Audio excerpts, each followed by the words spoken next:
जय माता दी मित्रों, हमारे YouTube चैनल में आपका हार्दिक स्वागत है। मित्रों, अगर आप भी भगत बनना चाहते हैं, आप भी ओझा बनना चाहते हैं, सोखा बनना चाहते हैं, तांत्रिक बनना चाहते हैं या फिर इस मार्ग में आगे बढ़ना चाहते हैं, तंत्र के मार्ग में आगे बढ़ना चाहते हैं, अध्यात्म के मार्ग में आगे बढ़ना चाहते हैं, तो मैं आपका मार्गदर्शन करूंगा इस वीडियो में कि किस प्रकार से आप स्टेप बाय स्टेप आगे बढ़ सकते हो। तो देखिए मित्रों, अगर तंत्र के भी कई मार्ग हैं, जिसमें वाम मार्ग आता है, दक्षिण मार्ग आता है, मिश्र मार्ग आता है, कौल मार्ग आता है, और भी कई सारे मार्ग हैं, कई सारे संप्रदाय हैं तंत्र के अंतर्गत जो आते हैं। ठीक है, जो कि आगम और निगम के अंतर्गत आते हैं। इसमें आपका शाक्त संप्रदाय होता है, शैव संप्रदाय होता है और वैष्णव संप्रदाय होता है। ये तो सारे संप्रदाय हैं, लेकिन मुख्य रूप से जो तंत्र की प्रक्रियाएं क्रियाएं की जाती हैं वो शैव और शाक्त संप्रदाय में ही की जाती हैं, क्योंकि अघोर मार्ग, वाम मार्ग, दक्षिण मार्ग, मिश्र मार्ग, ये सारे मार्ग इन्हीं मार्गों में ही आते हैं, शैव और शाक्त के अंतर्गत।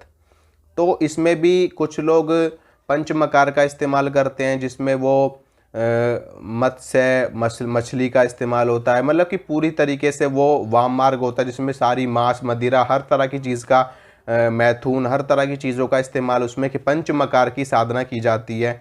और इसमें क्या होता है, एक दक्षिण मार्ग होता है जो बिल्कुल सात्विक होता है, पूर्णतः सात्विक होता है, जैसे कि वैष्णव संप्रदाय के लोग सात्विक साधनाएं करते हैं उसी प्रकार से। तो लेकिन भगत बनना चाहते हो, तंत्र में जाना चाहते हो, तो हर चीज़ के लिए एक योग्य गुरु का होना, एक योग्य आचार्य का होना बहुत ही ज़्यादा ज़रूरी होता है। ठीक है। वो कहते हैं ना कि आप अगर आप अकेले आगे बढ़ोगे तो कहाँ तक बढ़ सकते हो अकेले। ज़्यादा से ज़्यादा आप 2 कदम चल लोगे, 10 कदम चल लोगे, 20 कदम चल लोगे, 50 कदम चल लोगे। ठीक है, लेकिन वहाँ तक पहुँचने के बाद क्या होगा कि आप हार जाओगे, थक जाओगे। लेकिन अगर आपके पास एक गुरु रूपी गाड़ी होगी, ठीक है, गुरु रूपी सहारा आपके साथ में होगा, तो निश्चित रूप से आप अपनी मंजिल को प्राप्त कर लोगे। अपने आप साधना तो आप कर लोगे, कोई दिक्कत नहीं, सिद्धि भी मिल जाती है अपने आप साधना करने पे, साधनाएं सफल भी हो जाती हैं, लोगों को शक्तियां भी प्राप्त हो जाती हैं। लेकिन ऐसे लोग ना ज़्यादा समय तक सरवाइव नहीं कर पाते।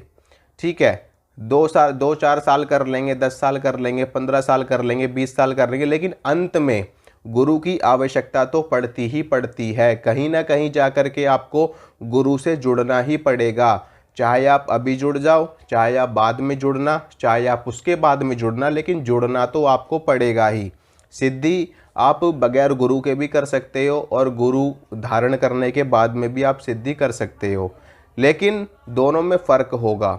बगैर गुरु के अगर आप सिद्धि करोगे तो वो सिद्धि बेलगाम घोड़े की तरह चलती है। समझ गए ना मेरे कहने का मतलब, कि जब आप शुरुआत में गाड़ी चलाना सीखते हो ना, तो जैसे आपको लगता है ना कि गाड़ी कहीं भी भाग जाएगी।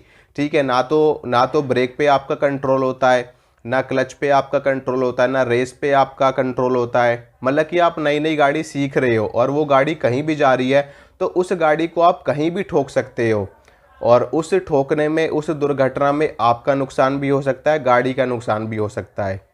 तो ऐसे में खैर यहाँ पे तो बात शक्तियों की है, तो शक्तियों को तो कोई नुकसान होना नहीं है। शक्ति तो यथार्थ है। ठीक है, वो आदि से भी है, वो अंत से भी है। शक्ति का ना तो प्रारंभ होता है, ना ही शक्ति का अंत होता है। शक्ति सदैव विद्यमान रहती है। ऊर्जा शक्ति हमेशा व्याप्त रहती है, विद्यमान रहती है। सिर्फ ऊर्जा और शक्ति रूपांतरित होती है, एक फॉर्म से दूसरे फॉर्म में कन्वर्ट होती है, ट्रांसफॉर्म होती है। तो सिद्धि वैसी रहेगी, लेकिन ये है कि अगर बगैर गुरु के उस सिद्धि को आप चलाओगे ना, तो वो सिद्धि आपको नुकसान पहुंचा सकती है, या फिर और किसी को नुकसान पहुंचा सकती है, या फिर आपसे कंट्रोल ही नहीं होगी, बल्कि आप उस सिद्धि के कंट्रोल में चलोगे।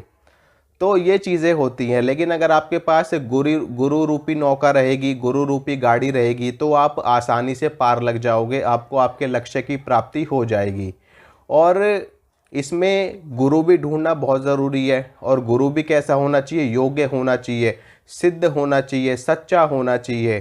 ठीक है, और जो वास्तव में आपको ज्ञान दे सके। खैर आजकल बहुत ही कम ही ऐसे गुरु हैं जो योग्य हैं, जो सिद्ध हैं, और जो सच्चा ज्ञान आपको दे सकें। सबसे सबसे अच्छी और सबसे ज़रूरी बात होती है सच्चाई। ठीक है, मन में सच्चाई होनी चाहिए, भाव में सच्चाई होनी चाहिए। कपट वाली भावना कहीं नहीं होनी चाहिए। अगर कपट वाली भावना आ गई गुरु के अंदर या फिर गुरु के शिष्य के अंदर, तो निश्चित रूप से वहाँ पर गुरु और शिष्य का संबंध बिगड़ जाता है।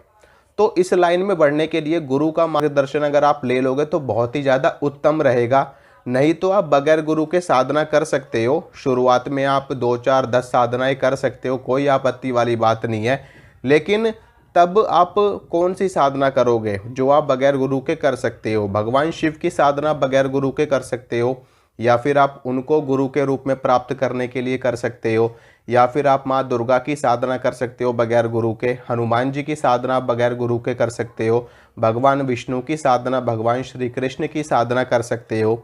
ठीक है, इन सब की साधना आप बगैर गुरु के कर सकते हो, कोई आपत्ति वाली बात नहीं है। लेकिन तंत्र की जो उग्र शक्तियाँ हैं उनकी साधना बगैर गुरु के मत करना। ठीक है, जैसे कि काली हो गई, भैरव हो गए और भगवान नरसिंह हो गए, और भी जो उग्र शक्तियाँ तंत्र की जैसे कि योगिनियाँ हो गई, यक्षिणियाँ हो गई। ठीक है, तो इस तरह की साधनाओं को बगैर गुरु के मत करना। नहीं तो सिद्धि तो आपको प्राप्त हो जाएगी, लेकिन आपको उस सिद्धि को चलाना कैसे है, कैसे कहाँ रखना है, कहाँ पे कैसे इस्तेमाल करना है, या वो शक्ति प्रकट हो गई आपके सामने तो क्या भोग देना है, क्या चीज़ है, तो इन सब चीज़ों की नॉलेज तो आपको होनी चाहिए। अगर आप मान लो आपके पास से सारी पर्याप्त नॉलेज है, कोई दिक्कत नहीं, नॉलेज है, आपको सिद्धि भी मिल जाती है। बहुत सारे लोग ऐसे हैं जो बिना गुरु के साधना करते हैं, उनको सिद्धि भी प्राप्त हो जाती है, उनके पास शक्तियाँ भी होती हैं। ठीक है, लेकिन होता क्या है कि वो उस शक्तियों के संकेतों को नहीं समझ पा रहे होते। जैसा कि मैं बताता हूँ कि अगर आपको ये संकेत दिखाई दे तो इसका ये मतलब होता है, तो संकेत नहीं आप समझ पाओगे, उस शक्ति की बात नहीं समझ पाओगे, उस शक्ति ने आपसे क्या कहा है, आपको कार्य कैसे करना है वो चीज़ आप नहीं समझ पाओगे, तो उस शक्ति का क्या फ़ायदा फिर।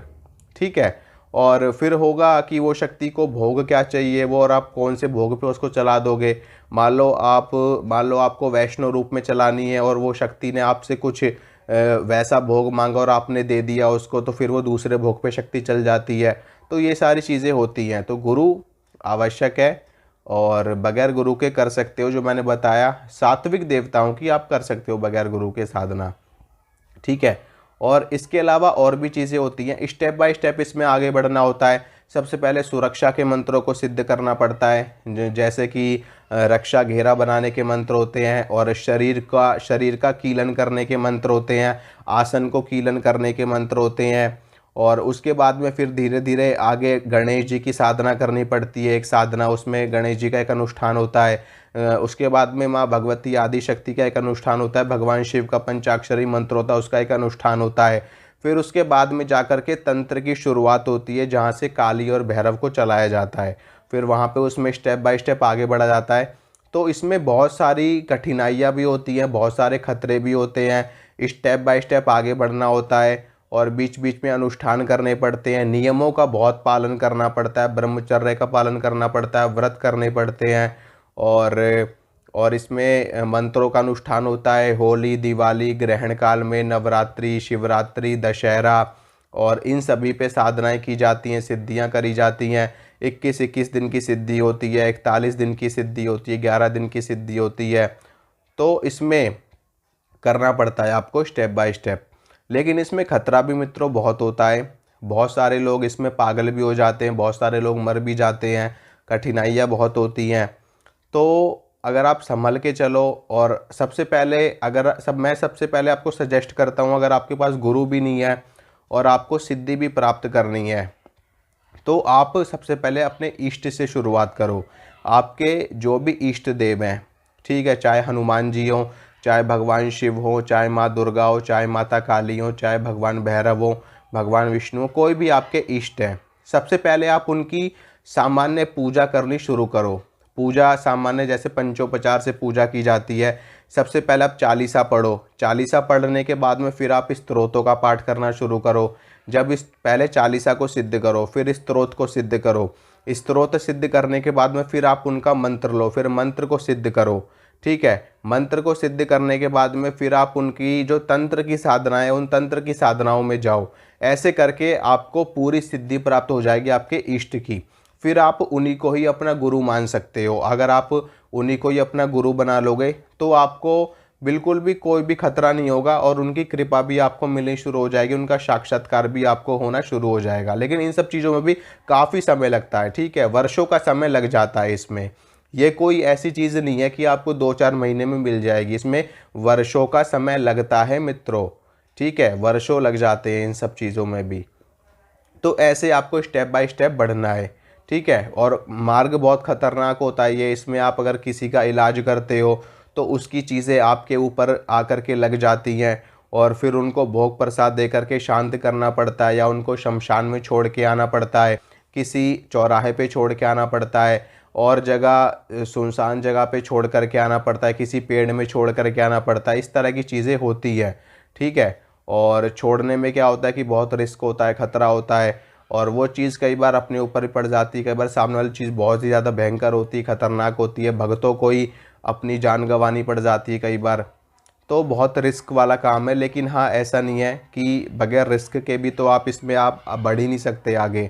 और ख़ास तौर पे इस मार्ग में आगे बढ़ने के लिए एक तो दृढ़ संकल्प ज़रूर होना चाहिए, विश्वास ज़रूर होना चाहिए, और विश्वास, श्रद्धा, दृढ़ संकल्प, समर्पण, इन सभी चीज़ों के बगैर इस लाइन में आप, इस मार्ग में आप आगे बढ़ ही नहीं सकते। ये सारी चीज़ें आपके अंदर होनी चाहिए, तभी आप एक सफल भगत बन सकते हो, ठीक है मित्रों। आशा करता हूँ मित्रों जो जानकारी मैंने आपको दी है आपको अच्छी लगी होगी, आपको पसंद आई होगी। अगर मेरे द्वारा दी गई जानकारी आपको अच्छी लगती है तो वीडियो को लाइक करना, वीडियो को शेयर करना, चैनल को सब्सक्राइब करना। इसी तरह की जानकारी मैं आपको देता रहूँगा। मिलूँगा आपसे अगली वीडियो में। जय माता रानी की।